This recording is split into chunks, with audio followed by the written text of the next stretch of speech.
پھر مسکرا کر زینوکا کی طرف دیکھ کر بولا، فائل مکمل ہے۔ ویری گڈ، اس کا مطلب ہے کہ مسٹر یوسف آرس نے اپنا کال نبھایا۔ شکریہ مسٹر آرس، آپ اپنے آپ کو آزاد سمجھیے اور آپ کے وہ دونوں ساتھی بھی آپ کے ساتھ ہی یہاں سے جائیں گے۔ بہت شکریہ۔ میں نے گردن جھکا لی، دماغ کی چولیں ڈھیلی ہو رہی تھیں، لیکن اب کچھ سوچنا بیکار تھا۔ زینوکا کھڑی ہو گئی اور پھر بولی، آپ کو صرف 20 منٹ انتظار کرنا پڑے گا۔ ممکن ہے کہ آدھا گھنٹہ لگ جائے۔ میں یہاں سے آپ کے اور آپ کے ساتھیوں کے جانے کا بندوبست کیے دیتی ہوں۔ آپ آرام کیجیے۔ اور اس کے بعد مجھے ایک دوسرے کمرے میں لے جایا گیا۔ اب میں یہاں ایک معزز مہمان تھا، لیکن سمجھ میں نہیں آ رہا تھا کہ وہ دونوں قیدی کون ہیں جن کی رہائی کے لیے یہ فائل طلب کی گئی تھی۔ میں کمرے میں بیٹھا انتظار کرتا رہا، پھر اچانک ہی میرا کلیجہ اچھل کر حلق میں آ گیا۔ فائل کہاں سے آئی؟ اس جگہ فائل کہاں سے پہنچ گئی؟ اور صرف ایک ہی بات ذہن میں آئی، 100% یہ کام ابرانوس کا ہے۔ ابرانوس، یہ پراسرار جن، کبھی کبھی واقعی میری بہترین معاونت کرتا تھا۔ دل چاہا اس سے بات کروں، چنانچہ میں نے اسے پیار بھرے لہجے میں پکارا، ابرانوس، لیکن نہ ہی اس کی ٹھنڈک محسوس ہوئی اور نہ ہی اس کی آواز سنائی دی۔ لیکن مجھے یقین تھا کہ فائل ابرانوس نے ہی مہیا کی ہے۔ وہ میری رہائی چاہتا تھا۔ جب مجھے اس کی آواز سنائی نہ دی تو میں خاموش ہو گیا۔ مجھے پتا تھا کہ ابرانوس خود بھی بگڑا ہوا ہے اور مجھ تک نہیں آنا چاہتا۔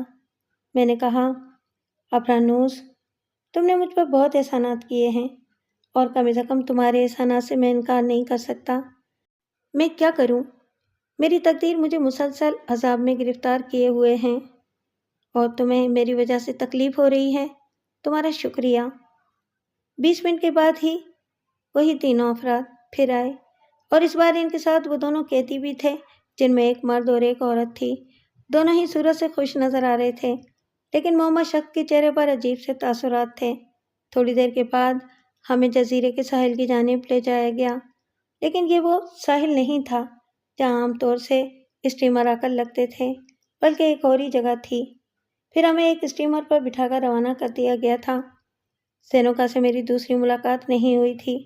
میں نے اس پر لعنت بھیجی۔ بھلا مجھے کس چیز کی کیا پرواہ ہو سکتی ہے؟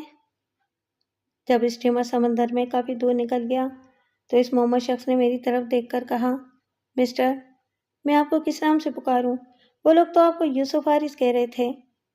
آپ مجھے جس نام سے بھی پکارنا چاہتے ہیں پکار لیں، لیکن میں یوسف آرس نہیں ہوں۔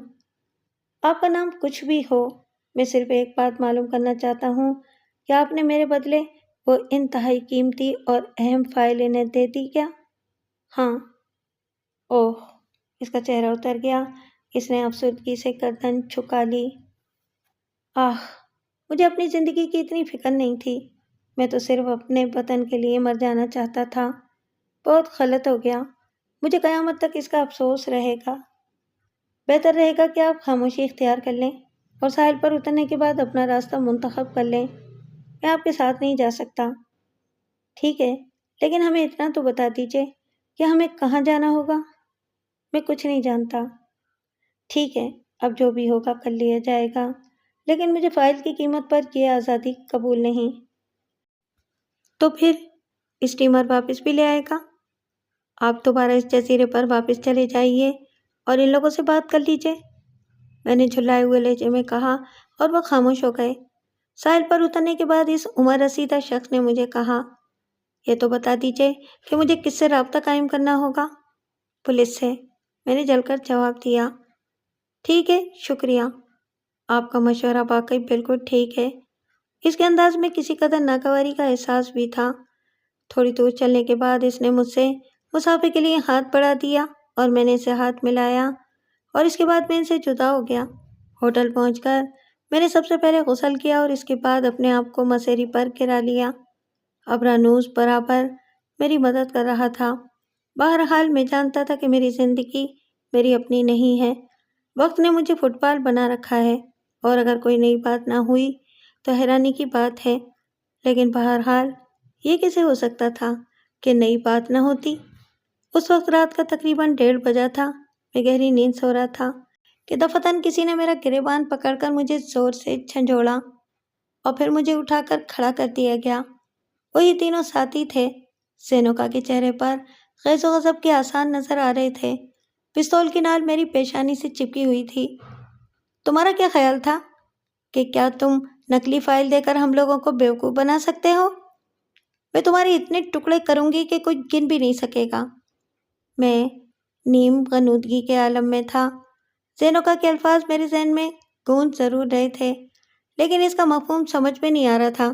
زینوکا نے اپنے ساتھیوں کی طرف رک کر کے کہا، اسے بے ہوش کر دو۔